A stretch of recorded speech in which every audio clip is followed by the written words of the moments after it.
ایک صابر شخص کی بیوی بڑی بدزبان اور ناشکری تھی، جس کی وجہ سے وہ صاحب ایمان سخت پریشان رہتا تھا۔ چنانچہ جب 2-3 دنوں تک کچھ کھانے کو میسر نہ آیا تو اس عورت نے اس شخص کو سخت سست اور بہت کچھ کہا۔ عورت کہتی ہے کہ بال بچے بھوک سے مر رہے ہیں اور تو نکھٹو گھر میں بیٹھا ہے، کچھ شرم کر اور کچھ کما کر لا تاکہ بچوں کی مصیبت دور ہو۔ اس شخص نے کہا، خدا کی بندی شور و غل نہ کر، میں صبح مزدوری کر کے کچھ کما لاؤں گا اور جو اجرت ملی تیرے سامنے لا کر رکھ دوں گا۔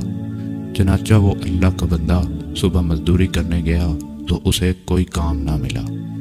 جب بندہ خدا کو کچھ نہ ملا تو وہ جنگل میں جا کر عشاء تک عبادت الہی میں مشغول رہا اور رات کو خالی ہاتھ چپ کر جانے لگا کہ خالی ہاتھ دیکھ کر یہ عورت خدا جانے کیا طوفان برپا کرے گی، اور خود سے کہنے لگا صبح اٹھ کر پھر کہیں سے مزدوری کر لاؤں گا۔ رات کو جب عورت کی آنکھ کھلی تو کہنے لگی، میاں اب تک کہاں تھے اور کیا کما کر لائے ہو؟ بندہ خدا نے کہا، جس کی میں نے مزدوری کی ہے وہ بڑا رحیم و کریم ہے اور وہ میری مزدوری کی اجرت کل دے گا۔ اس پر عورت چلانے لگی کہ ہمارے بچے بھوک سے مر رہے ہیں اور تم وعدے کیے پھرتے ہو۔ اگلے دن وہ شخص پھر مزدوری کے لیے گیا، مگر خدا کی شان پھر بھی اسے کسی نے نہ پوچھا، اور وہ بندہ خدا پھر اسی جگہ جنگل میں عبادت اور گریہ وزاری میں عشاء تک مصروف رہا۔ وہ شخص پھر ڈرتے ڈرتے گھر پہنچا تو عورت نے پوچھا، دونوں دنوں کی کمائی لائے ہو؟ بیچارے نے کہا، آقا نے کل 3 دنوں کی کمائی دینے کا کہا ہے۔ اس پر وہ عورت آگ بگولا ہو کر کہنے لگی، اپنا بھلا چاہتے ہو تو صبح 3 دنوں کی مزدوری لے آؤ، ورنہ منہ نہ دکھانا۔ اگلی صبح اس عورت نے ایک تھیلی مرد کے حوالے کر کر کہا، 3 دن کی مزدوری اس میں لے آنا اور خبردار خالی ہاتھ واپس نہ آنا۔ یہ سن کر اس بندے خدا کی نظر آسمان کی طرف اٹھ گئی اور سیدھا اسی جگہ جنگل میں عبادت الہی میں مشغول ہو گیا، اور رات کو اس تھیلی میں ریت بھر کر گھر کی طرف روانہ ہوا کہ اس حیلہ سے وہ عورت کی سختی سے بچ جائے گا۔ مگر جب وہ گھر کے دروازے تک پہنچا تو اس قدر عورت سے خوفزدہ ہوا کہ اس نے تھیلی کو گھر میں رکھ کر واپسی کا ارادہ کر لیا۔ مگر اچانک گھر میں ایک ایسی خوشبو آئی جس نے دل و دماغ کو معطر کر دیا، اور وہ عورت خوش ہو کر گھر سے نکل آئی۔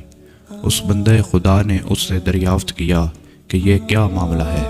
کہنے لگی، اندر آؤ میں تمہیں حقیقت بتاؤں۔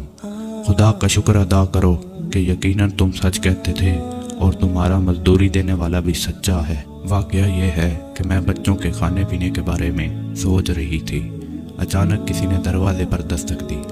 میں نے جا کر دیکھا کہ ایک سبز پوش سوار دروازے پر کھڑا کہہ رہا ہے، لے اپنے شوہر کے 3 دن کی مزدوری لے اور اپنے شوہر سے کہہ دینا کہ جس قدر تو نے مزدوری کی تھی اس قدر مزدوری مل گئی، اور اگر زیادہ کرتا تو اور زیادہ پاتا، آئندہ اس بات کا خیال رکھنا۔ اس سبز پوش سوار نے 50 درہم دیے ہیں جس کی خوشبو دل و دماغ کو معطر کر رہی ہے۔ یہ سن کر وہ بندہ خدا گریہ وزاری اور خدا کی حمد و ثنا میں مشغول ہو گیا۔ عورت اس کا یہ شکستہ حال دیکھ کر حیران رہ گئی اور کہا، اے بندہ خدا، یہ کیا معاملہ ہے؟ خوشحالی میں یہ پریشانی حالی کیسی؟ اس بندہ خدا نے کہا، اے ناشکری عورت، حقیقت تو یہ ہے کہ میں نے کسی کی مزدوری نہیں کی بلکہ دن رات عبادت میں مشغول رہا، اور ہر رات یہ ہلا کر دیتا کہ آقا نے کل مزدوری دینے کا کہا ہے، مگر میرے مالک حقیقی نے اپنے غلام کو سچا کر دکھایا اور تیری رات دن کی آفت سے نجات دے دی، اور اس پر جتنا اس کا شکر ادا کرو کم ہے۔ دیکھ، آج میں اس تھیلی میں تیرے ڈر سے ریت بھر کر لایا ہوں، تو اس ریت کو پھینک دے اور اس تھیلی کو خالی کر دے۔ جب اس کی بیوی تھیلی کو خالی کرنے لگی تو دیکھتی ہے کہ وہ تھیلی تو ایسے ہیرو جواہرات سے بھری ہوئی ہے جس سے تمام گھر روشن ہو رہا ہے۔ یہ دیکھ کر اس صابر شخص نے اپنی تمام زندگی خدا کی شکر گزاری میں گزار دی۔ سبحان اللہ! جو بندہ اپنے خدا پر بھروسہ کر کے اس کی عبادت اور فرما برداری میں مصروف رہتا ہے، اس واقعے کی طرح اللہ تعالیٰ اس کی غیب سے مدد فرماتا ہے۔